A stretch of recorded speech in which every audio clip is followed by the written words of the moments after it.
Welcome to another edition of Shattering Myths, where we, hope to bring you news that might rock the foundations of what you've been taught in the past. I'm Larry. I'm going to be sitting in for Yahowah today, who's on a much-deserved vacation, and I'll be working with Scott. How you doing this morning, Scott?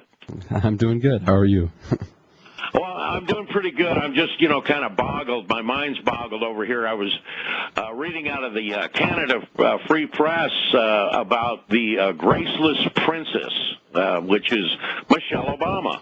Michelle Obama, yes. Yeah, yes. Apparently she looks at the American taxpayer like her personal Amex.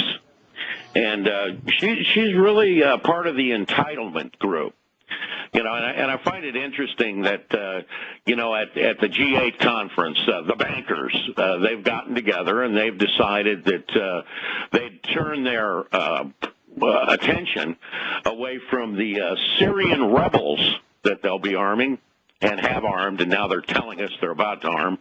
And they've turned that away from the Syrian rebels to tax cheats and tax evaders. Do you suppose, Scott, maybe Michelle didn't have enough money to spend? They're kind of light on the cash? It definitely sounds like it. It's also a weird thing to turn from. I don't think lives hang in the balance due to tax cheats. Yeah, well, they turned literally. That's the story. They turned from looking at arming the Syrian rebels, and one of the things that they decided to do, I think, with these fellows is they're going to go ahead and waive the background checks and the 3-day waiting periods as well. Something Americans couldn't get, and then turn this thing into,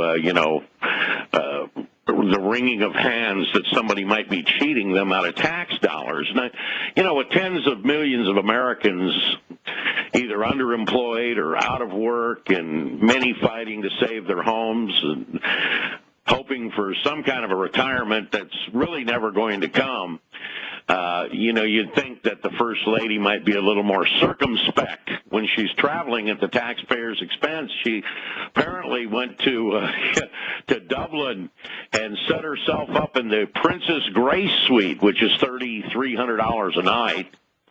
And her entourage, and I guess these are the people that her media spin people and the people carrying her luggage and shining her shoes and so forth, took another 29 rooms.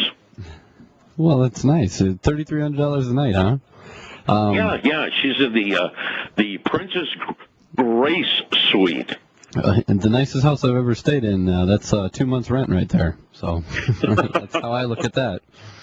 Yeah, well, it gets to a point. Yeah, of course, I'm sure she spends, a lot more on her breakfast.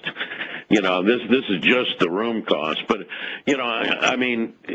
we're at a point here where it's becoming obvious that there's the elite and then there's you. And it appears to me that the goal is to stratify the society, eliminating the middle class, and having just the elite and the unwashed masses underneath who can't question anything. Who can pay for the elite? Well, they will pay for the elite, but they can't question anything. I'm 53 years old. It's gotten to a point, over the last 25 or 30 years that I don't recognize the country that I was born in, or at least what I was told within the public school systems. It appears that America is more red than Red China, based on the tax codes. Over in China, the highest tax rate you could pay is 30%. And then you don't have all these additional fees, and like county taxes and then city taxes and property taxes. The highest rate you can pay is 30%. But I think that the average American, when you start throwing in phone bill taxes, electric taxes, property property taxes, sales taxes, gasoline taxes, taxes on clothing items, anything that's non-food, income taxes, Social Security. I think probably the average American is somewhere around 45%. Which is absurd. I never thought I'd hear him hear the day in my life where it would be like, well, you could probably make more money in China. I mean, that doesn't make any. I never thought I'd hear that. Well, of course, the elite, you look at the Warren Buffetts of the world that tell the rest of us we need to be paying, a higher tax rate, and that they're all for paying a higher tax rate. All this while he's in court fighting, not to pay taxes. I think his effective tax rate, I read, was 2%. 2%. And so what you really have with these people is a situation where, don't do as I do, do as I say.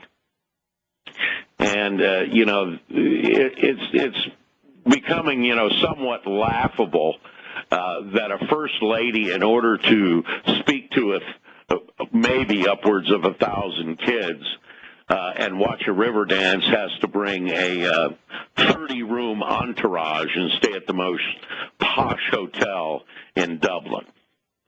All at the taxpayer's expense, and this is at the same time while her husband disingenuously, due to sequestration, stops tours to the White House because of the expense. I mean, it's pretty obvious that the hypocrites that are running the show, it's the old thing where the king has no clothes on. I mean, is everybody seeing that? You seeing that, Scott? Yeah, I see that. A little bit. A little bit? A little bit. I see it a little bit. And I know what you're referencing, and nobody questions him. So if nobody's going to question him, until somebody stands up and says, "Hey, he's not wearing any clothes," everybody's going to be like, "Oh, it's a great thing." Well, I'm seeing more and more fear. As I talk to other business owners, I hear a lot of fear in their voices, and then, I begin to talk to them, and everybody seems to be aware of what's going on, and they seem to be, fairly frightful about it. And, what I think it gets down to is that, when you go into the public school system today, you're kind of, it's an indoctrination program is what it really is. They're not in there teaching, rhetoric and critical thinking, and, they're in there teaching you what their version of history, and they're socializing you. It's been that way since the 80s. Yeah, well, probably since before that. And people also look at school differently now. I mean, they send them there because it's daycare. Yeah, it's kind of a daycare program. Keep them busy, keep them marching out in the center of town square in lockstep with their hands reaching in and out of their pockets at regular intervals.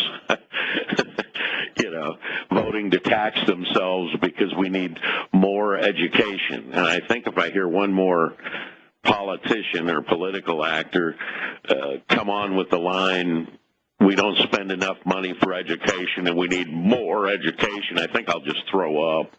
Well, why not direct the money that we're sending elsewhere to education?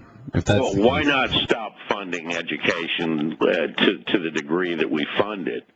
I wouldn't. You talk about throwing money overseas. Of course, that's a waste of our hard-earned money. That's what wars are about. Why not hold the teachers accountable for what the kids do or do not know? Yeah, why not do that? Why not defund the public school system? Who said there had to be a public school system to begin with? Well, yeah, there doesn't have to be. Like I said, I think people nowadays look at it differently than what it was, back when my dad grew up. It wasn't, for him, school wasn't, a place that he had to go every day. It was his job, basically, That's what made it so he could get a job when he got out.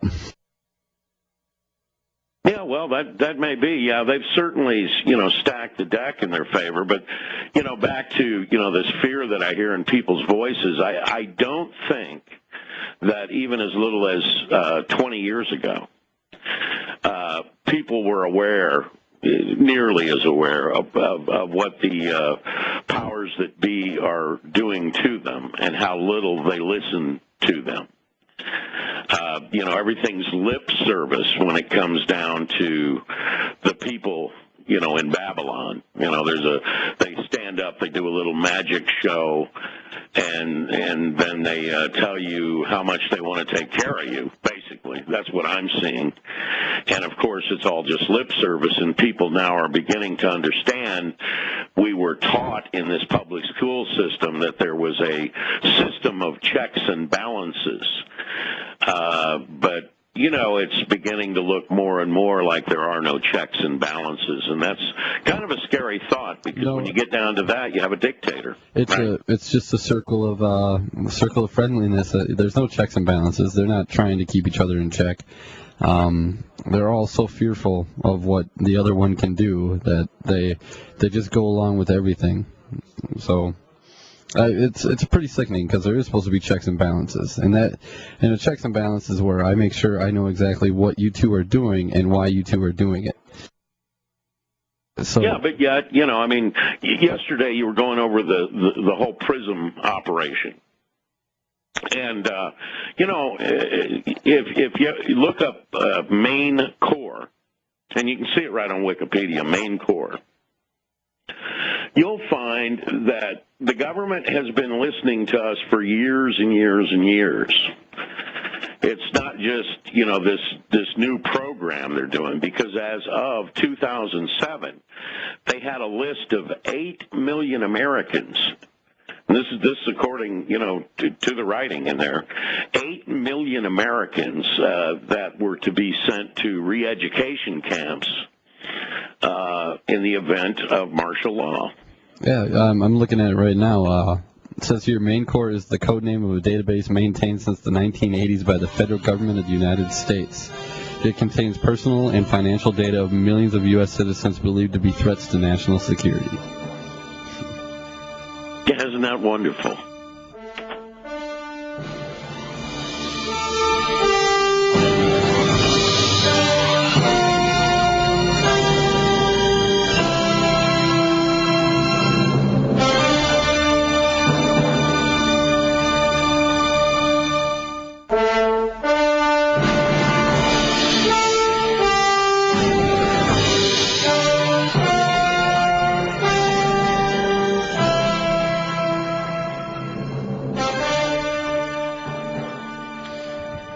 So, more on Main Core, Larry. It says here that it contains personal and financial data of millions of U.S. citizens believed to be threats to national security. The data, which comes from the NSA, FBI, CIA, and other sources, is collected and stored without warrants or court orders. That sounds great. The database's name derives from the fact that it contains copies of the main core or essence of each item of intelligence information on Americans produced by the FBI and the other agencies of the U.S. intelligence community. The database is believed to have originated with the Federal Emergency Management Agency, FEMA. Imagine they'd be in this. In 1982, following Ronald Reagan's continuity of operations plan outlined in the National Security Directive. So we have another directive. Definitely. Another directive, not a law, just a directive, an executive directive to go out there and spy on Americans. And for whatever reason, and it might be reasons very trivial, even according to the article you're reading, we could be put into a list of people. Well, it gets better here. As of 2008, there were reportedly 8 million Americans listed in the database as possible threats, often for trivial reasons, whom the government may choose to track, question, or detain in a time of crisis. The existence of the database was first reported in May 2008 by Christopher Ketchum and in July 2008 by Tom Sharrock. Wow. Yeah, that's great. That's amazing. 8 million Americans listed as possible threats. often for trivial reasons. Now, I want you to consider something here. That was as of 2008. I think I said 2007 or earlier. 2008. Yep. 5 years ago. Now, with the explosion of things like Drudge, which can be tracked. Everything you do on the internet is tracked and filed somewhere. With FB and some of the things that I say on FB, and I know I have probably 2,500 people on my page, and those people, the things they say when I look at them, they're, a lot of them are pro-liberty, anti-big government. Well, they're probably on this list. Yeah, well, I'm just saying, imagine how that 8 million figure has exponentially increased by the year 2013. Well, it's probably gone up. It's everything. I'm sure it's gone up all of these 3 programs, or 4 times that figure. All the programs under Obama have been ramped up, though. Yeah, so, that's right. So I assume that people are going on that list at an astronomical rate. I would think so. I mean, bureaucrats are paid to get people underneath them and get more and more and more and more power within the government. In other words, let's say that, in a private business, let's say I have Scott and one other fella doing a lot of work and doing a lot of production. And that's how we make our company live and advance. But in government, it works the other way around. Let's say I have Scott and I only have one other person. I don't get a lot of funding for my department, and I don't get pay raises, and I don't get advanced because I don't have enough people underneath me. So I have to come up with reasons and programs in order to hire more and more people and get them underneath me, see? So, yeah, if I'm sitting here, if my goal is to come up with reasons why this particular person or group of people might be a threat to the government in the event of a national emergency, and I'm the person, by the way, that gets to call an emergency. It doesn't have to go through any particular group of people right now. Barack Obama can declare an emergency, can't he? You can go through the super secret court. Yeah, sure. I don't even think he needs to go through the super secret court anymore. I think he's got a directive there where he can just say it's an emergency. Bypass it all? Sure, it's an executive order. And then, we've got 50,000 people or 50 million people or 30 million people, bare minimum 8 million people that we can put them away in the internment camp. And, I don't say these things lightly. It's, we've come to a point where we have to understand there is not such a thing as American exceptionalism. And by exceptionalism, I mean it can happen anywhere except America. We've seen it happen throughout history, time and time again, in Stalin's Russia and Mao's China, Hitler's Germany. And we are not going to be the exception.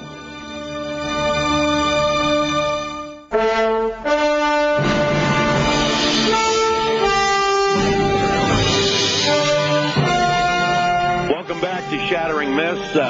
This is Larry. I'm on with Scott. And we'll be happy to take any of your calls. Scott, what's the call-in number? It is, let's see, I believe it is 1-877-300-7645. And feel free to give us a call if you'd like to chime in and let us know how you feel about more government in your life, the fact the government's spying on you, or even the fact that they're calling this fellow that stepped forward and exposed what was going on a traitor. I saw Dick Cheney And let me tell you something. I was a staunch Republican. Matter of fact, I was on the executive committee of Duval County's Republican Party in Jacksonville, Florida. I used to support Dick Cheney. I actually saw a video, and this was coming out of Dick's mouth, and you can Google this if you want. Dick Cheney admits to being CFR member. That's Council on Foreign Relations. And if you really know what's going on in America today, you understand that the CFR stands as America's lone political force. They control both sides of the aisle. Well, you know, they're putting you through. There's an act, so you can feel like you're rubber stamping, or I guess you are when you go out and vote. You're rubber stamping whatever it is they do to you. You're begging for more of it. You know, as evidenced by, remember the fellow Brown up in Massachusetts that was elected to the Senate, Scott? You remember that fellow? Then he was a Republican, and, you know, the Tea Party went out there and they got Scott Brown, that was his name, elected to the Senate, and then it turned out he was just another liberal rubber stamping everything that went down the pike. Oh, yeah, well, there's another, the IRS scandals. They just released the transcript for that, and it turns out that the person that was the rogue agent was a conservative Republican. Oh, it sounds to me like the only person doing any spying might have been the conservative Republican. I guess that's why he was involved in all those groups, so he could figure out who to go after. That's right. And then what was it? Yeah, it was either yesterday or the day before that the FBI finally admitted that they used drones on American citizens. They used drones on American citizens. Yes. And haven't they ordered 20,000 drones that are to be up in the air by the year, 2017 is it, or 2020? Something like that, yes. Yeah. How do you feel about that? 20,000 drones flying around watching you. I feel the same about that as I feel here. I actually have a clip for it. Give me a second here. I am not a proponent for drones, but here's the FBI admitting to using drones. Does the FBI use drones for surveillance on U.S. soil? Yes. Well, let me just put it in context, though, in a very, very minimal way. And very seldom. This is a very minimal way, Larry. I mean, there's only how many of them going up in the air? That's a relative term. Yeah, very, very, very minimal way. Yeah, right. These are the same guys. These are the same guys that go up and they sit down and they lie to Congress. They get caught lying to Congress, and then they bring them back up for another hearing. And apparently, this is to make us feel like, well, this has all been put out in the open. It's all been aired. And then what ends up happening? Do programs get changed? No. Do people go to jail? They misremember. They misremember things. Yeah.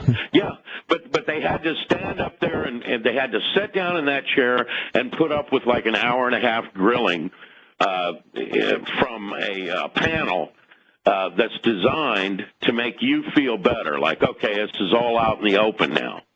But all they've really done is moved it out in the open so you can get used to it. They don't change anything. Nothing changes. And so that's the situation we find ourselves in, and that goes back to the whole checks and balances that really aren't there. I mean, let's face it. Today, people use the term liberal, and then liberal is supposed to mean, oh, I'm open-minded. I can accept anybody, no matter what. And it's supposed to mean I love all races, and I love all cultures, and I love all sexual preferences. None of these things bother me. Isn't that what liberal has equated to being, when it's actually a voting bloc that believes in the liberal use of government.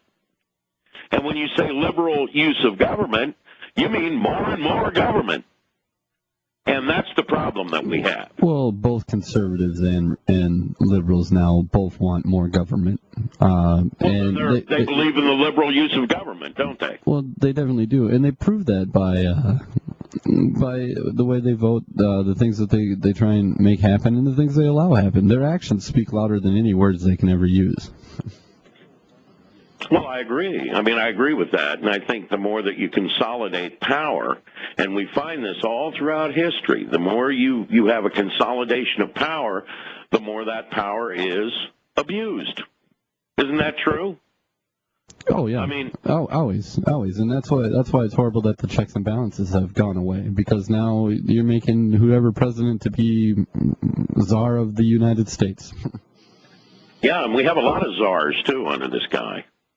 And I mean, this is just the most recent guy. I mean, we could have said the same thing about Bush, who was busily signing away our rights and our freedoms under the auspices of helping us.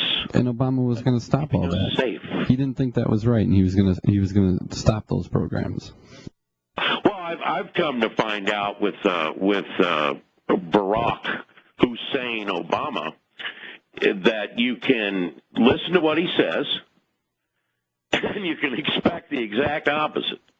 Again, actions are louder than words every time. Yeah, but now his words give him away. So when he stands in front of a press conference and he says, as an example, we're not listening to Americans on their telephones, okay? And he holds his hands up and he kind of looks at everybody for a second and does a pause. What he's telling you is we're listening to you on your telephones. That's what I've come to find. And of course, when somebody actually shows us evidence that that's happening, it immediately became that person's a traitor. Well, that's interesting because I saw a clip from Shia LaBeouf. You know who Shia LaBeouf is, the actor? Shia LaBeouf, yeah. He had that clip on, I believe it was Leno, where he talked about an NSA guy sent him a clip of him having a conversation with his girlfriend. Yeah, from several years earlier. Yep. Yeah. He says, "Oh no, we can pull anybody. It's voice recognition software, and they've had this stuff around for many, many, many, many years." And so, when a guy comes out like what's his name, Snowden? Is that his name? And he Snowden. Yeah, and he exposes what's really going on. Suddenly, we have people like Dick Cheney, who is an admitted CFR former director. Matter of fact, I saw him in a clip laugh about that. He said, he goes, "It's good to be back here at the CFR. I'm a former director." And then he said, "Something I failed to mention to the good voters of Wyoming," and he went, "Well, yeah, because you're a liar, Dick. And when you call a guy a traitor because he's sitting there exposing to the American people that laws are being broken and that they're being surveilled around every corner, I think the guy's a hero, and I think those that call him a traitor are people that are just into the status quo of the elite." Well, they're not just doing it to us. They just came. Didn't the report just come out that they were also the UK and the US spy agencies targeted heads of state at the London G20 meeting? So well, yes, it did. They spy on everybody. They spy on everybody, and if you're a spy, let's say I'm a spy, and this is why this program is directed to see what Scott's thinking, what Larry's thinking, what our neighbors are thinking. It's not about catching spies. I have a feeling if they want to know what you're thinking, they could probably just ask Larry. Yeah, well, they could ask me. You're right, and I'd pretty much tell them. But the point is that if I were a spy, I wouldn't. And if I were a spy or somehow involved in terrorism, I wouldn't say the things I say openly on radio shows and on Facebook. A spy takes another tact. He presents himself as another person publicly, and then privately, when he needs to have a meeting, he's going to take all kinds of countermeasures because he's well aware that these programs are in place to listen to people on telephones. He's well aware that there's all kinds of spy equipment that can be aimed from, how many ever miles away, and they can listen to what you're saying. You know, if he was being targeted and he was a spy that was really interested in, say, stealing nuclear secrets or, you know, something worthy of a spy, maybe it's economic espionage, whatever it is, he's going to be meeting some guy out on a bridge in the middle of the country, and that's where they're going to do their talking. Well, and even that's not going to work anymore because they're going to have drones. Well, you know, he's going to have to worry about that. I'm not worried about that. The point is, he doesn't get on a phone and have a conversation. He doesn't get on a radio show and broadcast the way he really feels about an intrusive and ever more growing government that seems to be more focused on surveilling its own people than to cleaning up its own act. And so, you know, that's where we find ourselves today, and it's not a very good position to be in. And that's, again, why we're seeing more and more fear out here with the American people. And what the American people are going to really need to do is just stand up and begin to question all these people who call themselves our rulers when they're really supposed to be our servants. Last I checked, you know, these were public servants. They all say, I serve the public. I've spent 40 years of my life serving the public. Haven't you ever heard that from these people? Yes, I mean, definitely. And people need to stop giving up their rights in order in the perception of safety. Like, people telling you to stay in your house is not because they're trying to find one man. That's not something you want to do. Yeah. You mean the old Boston trick? Exactly.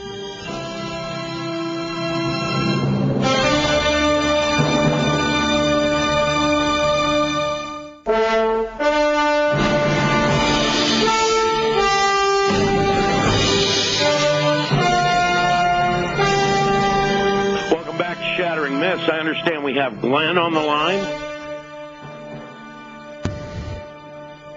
Welcome, Glenn. What do you got to say here? I wanted to address the drone thing. I live in the northern suburbs of Philadelphia, Pennsylvania, and for all my life, we've had a little naval air station here right on a major road here, right in a densely populated suburban area. This was mostly during the Cold War, one of the main East Coast bases for the P-3 Orion sub-hunters.